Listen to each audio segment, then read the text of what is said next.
테크인스탁입니다. 알파경제 김종혜 이사 모셨습니다. 안녕하세요. 네, 안녕하십니까. 네, 오늘의 첫 번째 주제 보겠습니다. 미국 상당히 좀 걱정이 많죠. 갑자기 이 경기 침체.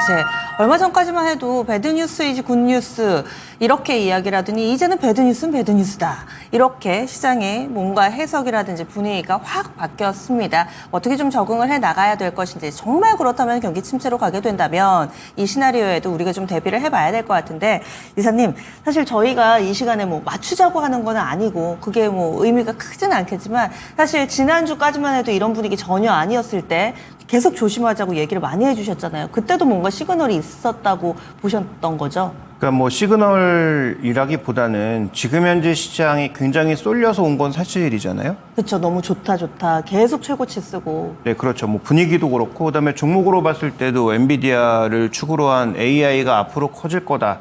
뭐 이건 우리나라뿐만 아니라 뭐 전 세계적인 현상이었죠. 그래서 뭐 미국을 필두로 해서 일본도 뭐 가장 좋은 수익률을 보였던 것, 뭐 다 아시는 것처럼 뭐 다스코를 포함한 이런 반도체 장비 종목군들이 엄청난 수익률을 보였고, 물론 증시 전체가 좋았지만 실제로 가장 큰 수익률을 보였던 것은 일본의 또 기술주였거든요. 그러니까 일본의 기술주가 이런 강세를 보인 것이 별로 없었고요. 그다음에 뭐 TSMC도 마찬가지고, 그러니까 그런 형태로 온 건데, 그러면 지금은 뭐 두 가지로 이해를 해봐야 되겠죠. 예상했던 대로 시장에서 경기가 하강하는 게 소프트 랜딩이라는 게 없다. 라는 게 일단 첫 번째 요소인 거고, 만약에 경기 침체가 온다면 소프트 랜딩이라는 게 없다가 이제 첫 번째 요소인 거고, 두 번째는 워낙 과도하게 쏠려 있었기 때문에 그 쏠려 있던 게 지금 밀려나는 과정에서 나타나고 있는 현상이다. 대표적으로 우리 시장이 지금 고점에서 한 10%가량 밀렸어요. 근데 하이닉스가 30% 밀렸습니다. 그 얘기는 뭡니까? 결국 우리나라도 쏠려 있는 종목에서 가장 큰 조정이 나오고 있는 거고요. 미국도 지수는 10% 밀렸어요. 그런데 지금 필라델피아 반도체 지수가 20%, 마이크론이 40% 이렇게 밀려 있거든요. 그러니까 지금 현재 시장을 이해하시려면 뭐 경기에 대한 얘기는 잠시 후에 또 얘기하겠지만, 핵심 포인트는 이렇게 뭔가 과도하게 쏠려있던 것들에 대한 시장의 우려감이 지금 나타나고 있는 것이다. 이렇게 보는 것이 좀 더 적절하다라고 보고 있고, 경기 침체와 관련돼서는 뭐 속단하기 어렵죠. 뭐 몇 가지 지표만 가지고 경기 침체가 올 것이냐, 또 경기가 정말로 급하게 떨어질 것이냐에 대해서는 다 지나간 뭐 사후 해석일 뿐이지, 지금 현재 우리가 그걸 정확하게 예측하는 건 어렵다. 다만 무언가 시장 예상하지 않았던 우려가 나타나니까 가장 많이 올랐던 중심으로 가장 차익 매물이 많이 흘러나오고 있다 정도로 보시는 게 제가 보기엔 가장 핵심이 아닌가 이렇게 보고 있습니다. 여러 가지 경제 지표에서도 이 앞으로의 침체의 시그널을 읽는 분들이 많으세요. 뭐 샤메 법칙도 요즘 얘기 많이 나오고, 고용, 그리고 뭐 채권 쪽에서도 시그널들을 많이 봐주시는데, 우리가 볼 경제 지표나 뭐 그래프 참고할 만한 게 좀 있을까요? 네, 지금 그 샴의 법칙에 대해서 얘기 많이 나오고 있는데, 샴 자체가 그 예측 도구 아니라고 얘기했거든요. 그러니까 이 도구를 만든 사람 자체가 이게 예측의 도구가 아닌데, 뭐 준비된 그림 보시면 이 샴의 법칙이라는 게 별거 아닙니다. 그러니까 고용의 12개월 평균과 3개월 평균이 교차되는 시점이 있을 거 아니에요? 그러니까 고용이 빠르게 악화되면 당연히 3개월 이동 평균이 더 빠른 속도로 올라갈 거 아니겠습니까? 고용 상황이 악화돼서 실업률이 올라가면. 그러면 3개월 이동 평균과 12개월 이동 평균이 골든 크로스가 나서 그 차이가 0.5로 가면, 그러면 경기가 급속도로 악화되는 거다라는 걸 나타내는 거거든요. 그러니까 이건 결국은 그만큼 경기가 급격하게 악화되고 있다는 상태를 나타낸 것이지, 이게 여기서 추가적으로 쫙 뭐 이렇게 고용이 더 나빠진다 이걸 의미하는 건 아니다. 만든 사람이 그렇게 얘기를 했음에도 불구하고 준비된 그래프에서 보시는 것처럼 공교롭게도 이 샴 인덱스가 이제 0.5를 넘어서는 그런 시점에서부터는, 그러니까 그 정도 차이가 난다라는 것은 고용이 가장 후행 지표니까, 경기의 가장 후행 지표니까 그동안 망가졌던 여러 가지 것들 중에서 사람 자르는 걸 가장 뒤로 미루고 있다가 사람을 막 자르기 시작하면서 3개월 평균이 확 올라가는 걸 거 아니에요. 그러니까 이제 경기가 급하게 내려간다라는 그런 시그널로 이해를 하고 있는 것인데, 이것도 이제 사후 해석이라는 거죠. 근데 어쨌든 이런 현상이 나타났다라고 하는 것은 가장 최후의 보루라고 할 수 있는 고용이 악화되고 있다라는 것을 의미하는 것이고, 고용이 악화되고 있다는 건 지금 그렇지 않아도 초과저축이 마이너스로 돌아서 소비 여력이 없는 사람들이 만약에 실업까지 간다? 소비가 더 줄어들겠네라는 그런 우려가 나타날 수밖에 없는 상황인 거죠. 그래서 현재 이 지표 하나만 가지고 시장은 이제 뭐 경기 침체가 옵니다. 뭐 지금부터 이제 뭐 하락장의 시작이고 뭐 급하게 떨어집니다.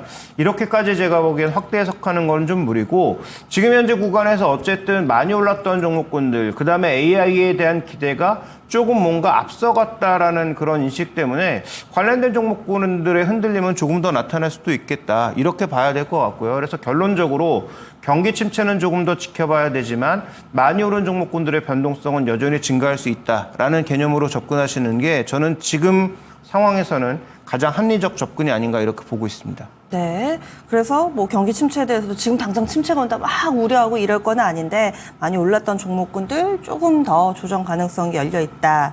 그러면 시장 분위기, 이 배드뉴스이지 배드뉴스 이런 해석은 그대로 좀 가져가야 되는 거예요? 당분간은? 지금 현재 구간에서 우리가 이제 뭐 굿 이스 배드, 배드 이스 굿 뭐 이런 식으로 이제 반대로만 해석하는 경우가 있었는데 지금은 뭐 지표 그대로를 받아들이는 게 좋겠다라는 판단이고요. 네. 그 다음에 이제 마지막 남은 기대 요소 중에 하나는 결국 선거를 앞두고 주식시장이 이렇게 극도로 망가지는 것을 어떻게 방어할 것인가. 그 다음에 지금까지 미국 시장에서 그 만병통치약, 금리를 급하게 내리면, 그래서 저도 그동안 뭐 금리를 급하게 내린다는 생각을 전혀 한 적이 없는데 미국 경제가 뭐 슬로다운이라고 생각했기 때문에 저도 뭐 미국이 뭐 올해 금리 내려봐야 뭐 한두 번 25bp 정도 내릴 거라고 생각했는데 네. 지금 무슨 얘기 나오고 있냐면 올해 내에 지금 125bp 얘기가 나오고 있잖아요. 그러니까 빅컷 2번 하고 25bp 한 번 더 한다는 얘기가 나오고 있는 거예요. 그래서 경제 전문가들을 안 믿는 이유가 여기에 있는 거겠죠. 어제까지만 해도 뭐 한 번, 두 번이라더니 갑자기 뭐 125bp 이렇게 얘기 나오니까 믿을 수가 없는데, 어쨌든 중요한 핵심 포인트는 그렇다면 이렇게 금리를 내리면 과거처럼 금리를 내리는 것만으로 과연 증시가 빠르게 회복될 수 있을 것인가에 대한 고민도 같이 필요하다라는 거예요. 제 결론은 금리를 뭐 그렇게 내릴지도 잘 모르겠지만, 이제 뭐 전망 자체가 워낙 뭐 개판이어서 잘 모르겠지만, 어쨌든 지금 핵심 포인트는 제가 보기에 그러면 금리를 그렇게 급하게 내린다고 하더라도 증시의 회복이 그렇게 강하게 나타날까라는 거 첫 번째.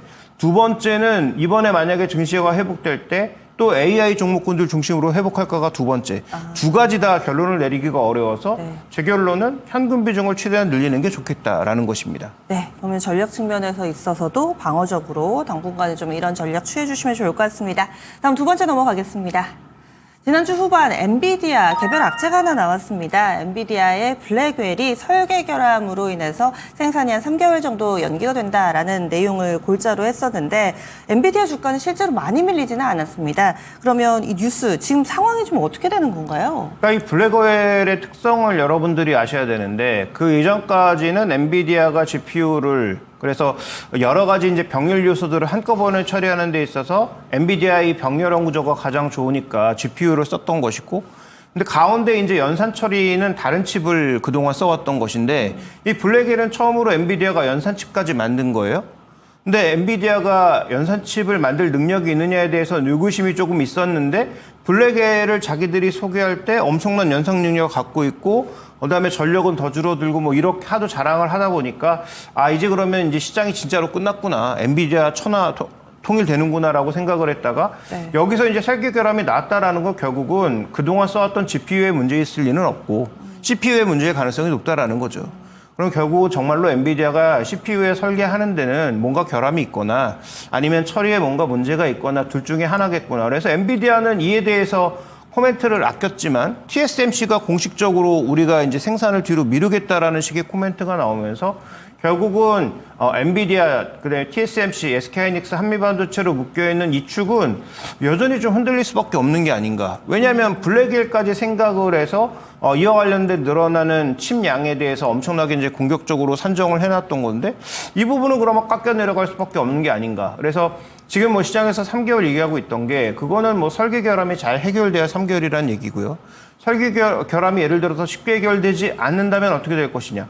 전체적으로 더 흔들릴 수 있단 말이죠. 그래서 엔비디아는 아마 지난 금요일보다 오늘은 조금 더 주목해야 되는 게, 지금 준비된 그림에서 보시는 것처럼 엔비디아하고 필라델피아 반도체 지수의 격차는 아직도 저만큼이 나 있단 말이에요.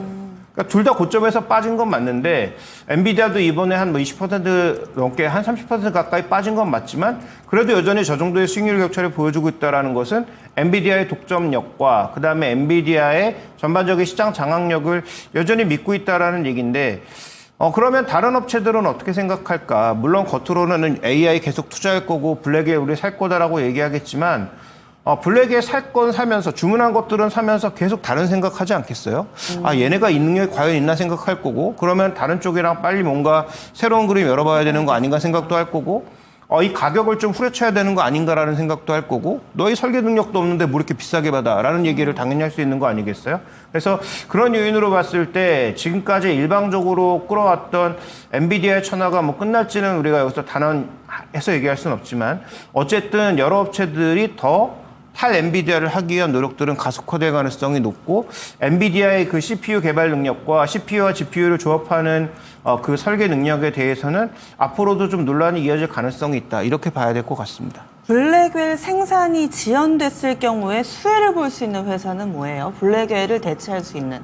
지금 당장은 없다고 봐야죠. 뭐 AMD가 대체를 하겠습니까? 아니면 지금 뭐 구글의 TPU나 이런 쪽이 대체를 하겠습니까? 이건 그냥 AI 투자 자체가 지연되는 거고요. 그 다음에 또 하나 주목해 보셔야 될 것은 지금 이것으로 인해서 오히려 다른 빅테크들은 좀 괜찮아질 수도 있겠다. 블랙웰이 워낙 비싸잖아요. 지금의 기존에 썼던 것보다 가격이 더 비싼데 그 비싼 칩을 안 사도 되니까 조금 더 지원해서 사도 되니까 현금을 그동안 일방적으로 많이 써야 됐던 MS나 뭐 이런 쪽에서는 뭐 한 분기라도 현금을 조금이라도 좀 아낄 수 있는 혹은 다른 업체들을 좀 찾아보거나 아니면 뭐 가격을 조금 더 조정할 수 있는 그런 요소가 될 수 있을 것 같아서 네. 오히려 이걸 사야 되는 업체들에게는 조금 호재가 아닌가 이렇게 좀 봐야 될 것 같습니다. 엔비디아 노이즈에 예민한 종목군들이 또 있잖아요. SK 하이닉스, 한미반도체. 그런데 문제는 이들 종목이 다른 IT주 대비로도 정말 많이 밀렸단 말이죠. 더 반응이 나올까요? 많이 올랐기 때문에 많이 밀리고 있는 거죠. 그 다음에 그 많이 오른 핵심 포인트는 결국 엔비디아 때문에 간 거죠. 그래서 엔비디아가 여기에서 장악력을 잃거나 독점력을 잃거나 하면은 뭐 당연히 더 빠질 수 있는 거고요.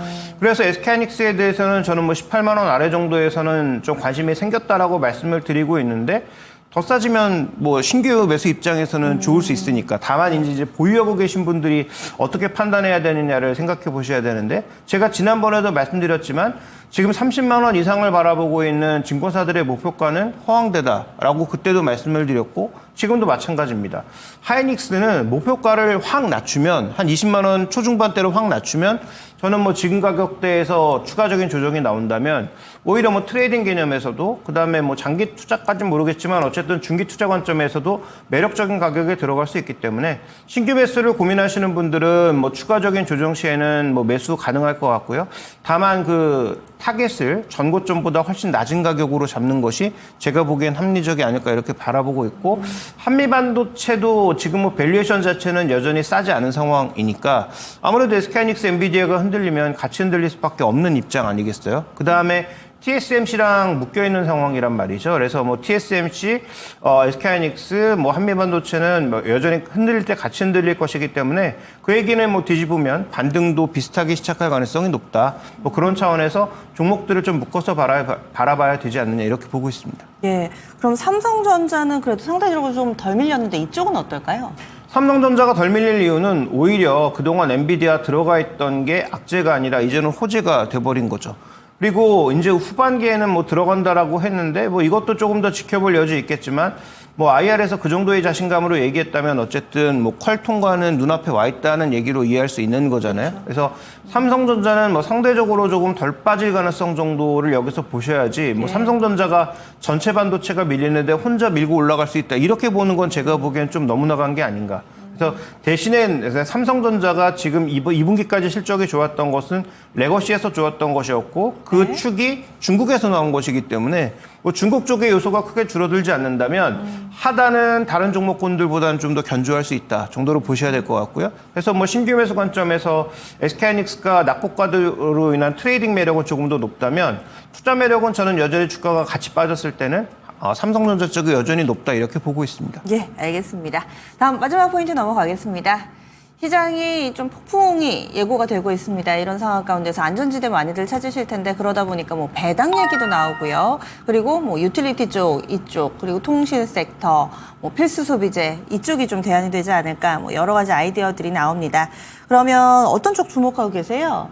네, 일단 뭐 통신주를 좀 보고 있는데요. 최근 뭐 통신주에서 가장 드러나는 특징은 일단 뭐 준비된 그림에서 보시는 대로 시장 대비 방어력이 항상 있었다라는 거죠. 그래서 지수가 빠질 때 최소한 덜 빠지기는 했다. 그 다음에 시장이 이렇게 밀리는 구간에서도 상대적으로 양호한 모습을 보이기도 했다라는 게 제가 보기엔 핵심 포인트입니다. 제가 그림을 안 드렸네요. 자, 이제 그 수급 차트를 보시면 최근 들어서 지수가 흔들리고 있는 구간에서도 KT를 중심으로 해서 외국인 매수가 확장되는 모습이고요. 전반적으로 주가도 비교적 견조한, 물론 조정 같이 받고 있죠. 근데 비교적 견조한 모습을 보여주고 있다는 거죠. 주도주라고 했던 하이닉스가 고점 대비 30%, 마이크로는 미국에서 40%가 넘게 빠지고 있는 그런 국면인데, 어쨌든 고점 대비해서의 하락폭은 굉장히 제한적인 모습이고, 외국인 수급도 여전히 견조한 모습이거든요. 근데 두 가지 포인트를 보고 있어요, KT는. 지금 현재 구간에서는 주주환원을 2분기에 별로 그렇지 좋은 실적을 발표하지 않겠지만, 핵심 포인트는 일단 주주환원을 꽤 올릴 거라는 것. 그래서 작년 대비해서 올해 주주환원의 금액이 꽤 올라간다라는 게 첫 번째 포인트고요. 그래서 금융주 같은 경우에도 계속 조정을 받고 있지만 주가가 올라갈 수 있었던 이유는 이익의 상당 부분을 주주환원하기 때문이다라는 것이고요. 그다음에 이제 또 하나의 포인트는 지금 클라우드 쪽으로, 그러니까 어차피 지금 이동통신 쪽에서 추가적으로 이익 내고 이런 거 어려울 거예요. 그다음에 5G 지금 신규 가입자가 점점 떨어지고 있거든요. 네. 이제 다 갈 사람은 다 갔다는 거죠. 포지에서 이제 5G 넘어오지 않을 사람들은 안 넘어올 거고, 5G 넘어갈 사람들은 이제 대부분 넘어갔다라고 보실 수 있는 상황이기 때문에 기존의 통신 산업에서 무언가 플러스 알파를 기대하기는 힘들다. 그렇다면 B2B를 통해서 기업 간 협력이라든지 클라우드 쪽이라든지 이런 쪽에서 뭔가 긍정적인 요소가 나타날 수 있을 것으로 보여서 그 부분 살펴보실 필요가 있겠고요. 그 다음에 이제 다른 종목군들도 한번 좀 살펴보면 SK텔레콤도 최근 들어서 마찬가지예요. 주가도 견조하고 그 다음에 수급도 비교적 견조한 모습 나타내고 있고요. LG플러스도 비슷한 양상입니다. 그러니까 세 종목 모두 지금 주가도 비교적 견조하고 그 다음에 지금 수급도 개선되는 모습을 나름 거래가 증가하면서 나타내고 있다는 것은 이런 변동성장에서 단기적인 대안이 될 수 있겠다라는 관점이죠. 그래서 이 종목 사서 우리가 큰 수익 내겠다. 이런 관점으로 통신주 접근하시는 분도 없을 거 아니에요. 그래서 저는 일단 PB 한 배 정도의 개념, 그럼 PB 한 0.8배에서 0.9배 정도까지의 반등을 추가적으로 좀 기대하는 정도의 작은 수익률, 그다음에 주주환원을 기대한 어떤 배당 수익률 정도를 기대한다라는 차원에서 접근하시는 것은 충분히 가능하지 않나라고 보고 있기 때문에 탑픽은 KT로 보고 있고 지금 시장에서 약간의 대안 정도는 될 수 있겠다. 대신 이 종목을 사서 큰 수익을 노리는 그런 전략은 맞지 않는 전략이다. 이렇게 판단하고 있습니다. 예, 알겠습니다. 그래서 방어적인 성격을 가지고 있는 통신주에 대해서도 짚어봤습니다. 지금까지 체크앤스탁이었습니다.